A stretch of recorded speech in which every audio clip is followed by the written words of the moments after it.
ശിക്ഷാവിധി. രചന ഗിരീഷ് കുമാർ പരിയാരം. ശബ്ദം അഫ്ലർ കോട്ടക്കൽ. ഇരുളിൽ ഇറ്റുവീണ പെണ്ണിൻ്റെ കണ്ണീർ തുള്ളികൾ ഭൂമിയെ കണ്ണീരിലാഴ്ത്തി.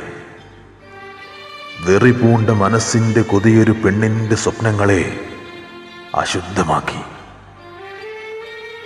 ഒരു തുണ്ട് കയറിനെ സ്നേഹിച്ചു കൊണ്ടവൾ പ്രാണനെ എരിയുന്ന അഗ്നിക്ക് സമ്മാനമേകി. നീതിദേവതയെ കളിയാക്കി. വെറിയനെ നാണയത്തുട്ടിൻ്റെ കനം കൊണ്ട് മാന്യനാക്കി. മേലെയിരിക്കുന്ന സകല ദൈവങ്ങളും കോപത്താൽ കലിതുള്ളി വാനിൽ.